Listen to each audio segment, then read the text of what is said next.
22 heures. Bienvenue dans cette nouvelle édition dont voici les faits saillants. Le président de la République a regagné la capitale après un court séjour privé en France.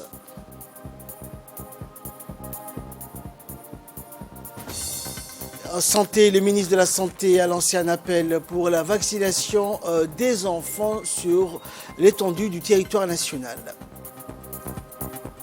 Et dans l'actualité internationale, exportation de céréales, 3 nouveaux navires ont quitté les ports ukrainiens hier. Bonsoir à tous. Le président de la République, Ismaël Omar Guelleh, a regagné ce samedi en début de soirée le pays à l'issue d'un séjour privé de quelques jours en France. Ce déplacement à l'étranger du chef de l'État intervient dans la période estivale où il s'accorde rarement un court moment de répit avant de renouer avec son rythme effréné de travail.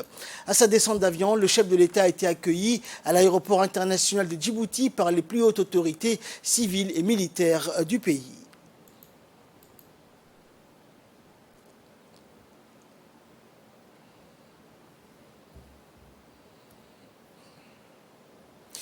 Et le ministre de la Santé, Dr Ahmed Robleh, a tenu une réunion importante de travail sur la situation du programme élargi de vaccination. Et en prit part à cette réunion, le secrétaire général du ministère de la Santé ainsi que les hauts cadres du ministère et les partenaires techniques et financiers. L'objectif de cette rencontre étant de discuter sur les différents axes d'amélioration du programme élargi de vaccination avant de rehausser à court terme les indicateurs sur le plan vaccinal des enfants de moins de 5 ans. Le ministre de la Santé a profité de cette réunion pour donner des instructions claires afin de rehausser la qualité des prestations offertes à la population et plus particulièrement aux enfants âgés de moins de 5 ans. Ainsi, les différentes recommandations ressorties lors de cette réunion portent entre autres sur le renforcement des capacités des personnels exerçant au service de vaccination et l'amélioration de la chaîne d'approvisionnement et la gestion de stocks de vaccins.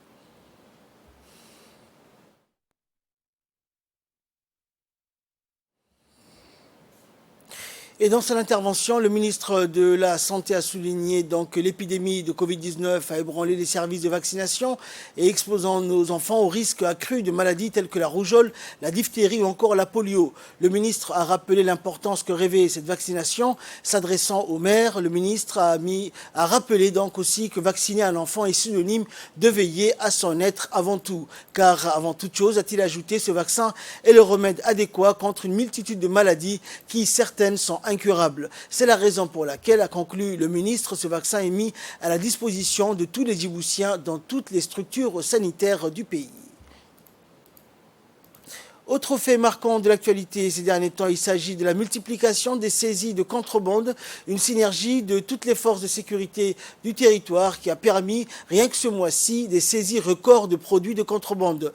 Ceci découle d'une volonté politique de haut niveau décidée par les différents départements ministériels que sont la défense, l'intérieur, le commerce et le budget. La dernière en date d'aujourd'hui à Ouéa, où une importante quantité de cat a été saisie. Ce phénomène s'étale sur 2 mois donc. Les contrebandiers qui se faufilaient entre les mailles du filet ne s'attendaient pas à ce rideau de fer, autrement dit, cette guerre engagée à l'endroit des contrebandiers. La semaine passée à Ali Sabié, une opération de fouille et de contrôle mené par le détachement de la police nationale de la ville en collaboration avec l'équipe de la douane d'Ali Sabia ont permis de saisir une importante marchandise de cat de contrebande. La marchandise saisie à cette occasion a été de 3500 kilos de cat que les contrebandiers voulaient acheminer vers la ville. À Dikil, les forces du régiment interarmé de Dikil, sous le commandement du lieutenant-colonel Ibrahim Youssouf, ont intercepté 35 sacs de cat de contrebande de 50 kilos chacun, soit 1700 kilos de cat d'une valeur marchande de 2 750 000 de nos francs. Et cette opération s'est réalisée en coordination avec les forces de sécurité, police nationale de la ville de Dikil pour tout ce qui est du renseignement et la douane de Dikil pour légaliser cette saisie. Autant de saisies qui fait autant de réseaux démantelés, ce qui autrefois était un grand dommage à l'économie du pays. Le directeur général de la douane et des droits indirects, Gouleid Ahmed Youssouf, a félicité à cette occasion l'ensemble des douaniers et les forces armées et de sécurité engagées dans cette guerre contre ce fléau qu'est la contrebande pour leur engagement sans faille. Et nous allons passer au dossier donc de cette édition et parler poisson et de sa cherté. Donc en cette période estivale, le poisson est cher, mais pas à cause donc de son prix, mais à cause du temps qui fait donc à Djibouti, à cause du vent de Khamsin et de la mer qui est agitée durant justement les mois de juillet et d'août. Tout de suite, voici ce document de la rédaction. En cette période de canicule et de vent en mer, les sorties de pêcheurs se font de plus en plus rares. Résultat, ce qui fait que le poisson manque dans les assiettes des Djiboutiens. À l'origine, ce sont le vent de Khamsin qui domine cette saison avec une mer très agitée. Un grand risque pour les petites embarcations, ce qui laisse un grand nombre de pêcheurs au chômage technique. Cette période est peu propice à la pêche, parce qu'avec une mer déchaînée, aucun pêcheur ne voudra prendre le risque de disparaître en mer, parce qu'il faut voir nos embarcations qui sont conçues avec des matériels légers. Et la puissance des petits moteurs que nous utilisons, nous ne pouvons pas faire face à la houle. Seuls les bateaux de taille moyenne se risquent de prendre le large en cette saison de Khamsin, approvisionnant tant bien que mal le marché, d'où cette flambée de prix saisonnière du poisson. Avec ce temps, la quantité de poissons écoulés sur le marché par les pêcheurs rentrants à quai a sensiblement chuté. Nous avons du mal à nous procurer du poisson. C'est à prix d'or que j'ai pu rassembler cette quantité sur les étals actuellement. Et le problème est que les consommateurs relativement moyens nous tournent le dos. Mais nous ne pouvons pas aussi vendre à perte. Chaque année, ce problème récurrent touche les tables des assiettes djiboutiens. Mais personne n'est à mettre en cause dans cette flambée de prix. Il s'agit seulement d'une météo défavorable à la pêche. Restons toujours à table pour évoquer cette fois-ci la situation des fruits et légumes. Après une période de flottement caractérisée par un arrêt total de l'importation des fruits et légumes, suivi d'un flottement des fruits, la situation s'est instabilisée depuis un certain temps. On se souvient que les importateurs djiboutiens cessaient toute importation, laissant les paniers des ménagères quasiment vides. Une période difficile, tant pour les enfants que pour les adultes, qui, du coup, ne retrouvaient aucun légume et fruits sur leur table. Mais cette situation a pris fin avec des discussions de haut niveau entre les deux pays. Aussitôt, l'approvisionnement a repris, même si ont été constatées certaines irrégularités des prix sur quelques produits. Toutefois, les prix sont revenus à la normale, au grand bonheur des Djiboutiens. Dans l'actualité également, dans le cadre de ces actions visant à œuvrer pour l'émancipation, le bien-être et le développement des jeunes filles et des femmes à Djibouti, l'association de bienfaisance Nala a organisé ce week-end au lycée de Djibouti sa deuxième édition de son camp d'été au profit de 180 élèves des écoles primaires, collèges et lycées de la commune de Boulaos. À cette occasion, une série d'activités de sensibilisation et des ateliers périscolaires à caractère ludique, artistique ont été organisés au profit des jeunes filles de la commune de Boulaos. Le secrétaire général du ministère de l'Éducation nationale, accompagné des cadres du ministère et des chefs d'établissement, a été accueilli par les responsables et bénévoles de l'organisation Nala. Le secrétaire général, lors de son intervention, a insisté sur le rôle essentiel de l'association Nala pour l'épanouissement des jeunes filles à l'école dans le cadre des activités proposées. L'association a ensuite présenté, par la voix d'une de ses bénévoles, les tenants et les aboutissants de leur initiative qui vise à contribuer au développement féminin des jeunes filles et des jeunes femmes à l'école et à participer à toutes les actions contre le décrochage scolaire mises en place par le ministère de l'Éducation nationale. Le camp d'été se clôturait en apothéose vendredi hier par une kermesse présentant des stands et des jeux variés, des ateliers de maquillage et des décorations qui ont permis aux 180 jeunes filles encadrées par les bénévoles de Nala de s'épanouir et de s'amuser. L'association Nala n'a pas ménagé ses efforts pour proposer un événement haut en couleur agrémenté de musique au gymnase du lycée de Djibouti. C'était un moment rare pour les jeunes filles de fête, de joie, de sourire et de rire. Le MENFOP qui parraine et collabore avec l'association Nala apprécie à sa juste valeur les actions menées par les bénévoles de cette organisation dans le milieu scolaire au profit des jeunes filles. Et l'association Nala remercie à cette occasion tous les partenaires qui les accompagnent et tous les cadres du ministère de l'Éducation nationale à travers le ministre de l'Éducation nationale.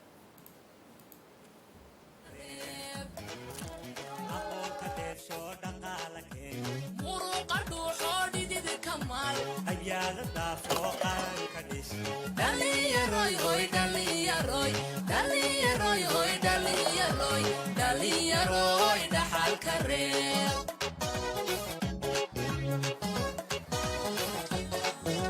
dhalinyarooy hoy dhalinyarooy dhalinyarooy hoy dhalinyarooy dhalinyarooy dhaxalka reeb aqoonta dheefsoo dhaqaala keen muruqa dhuuxoo dhididi kamaal qabyaala taafoo qaranka dhis dhalinyarooy hoy dhalinyarooy dhalinyarooy hoy dhalinyarooy dhalinyarooy dhaxalka reeb. Doucement mais sûrement, l'école de management de Djibouti, communément appelée EMD, s'agrandit et vise donc sur le long terme. Jeudi a été l'inauguration d'un amphithéâtre doté de plus de 200 places assises, d'un laboratoire informatique et d'une plateforme technologique de dernière génération. Implantée au Saline Ouest Djibouti, l'école de management de Djibouti est un institut universitaire qui propose des formations diplômantes. Cette journée marquée d'une blanche donc a vu la participation de grandes personnalités. Il convient de noter que ce nouveau complexe moderne conforme aux normes internationales permet, en plus des cours qui sont proposés, l'organisation des conférences interactives. Cette cérémonie d'inauguration de ce nouveau complexe a vu la participation des représentants de la mairie de Djibouti, des élus locaux et de la commune de Boulaos et des parlementaires. Cette journée était également l'occasion pour l'école de management de Djibouti de réaffirmer son profond attachement au développement et à l'amélioration de son offre de formation.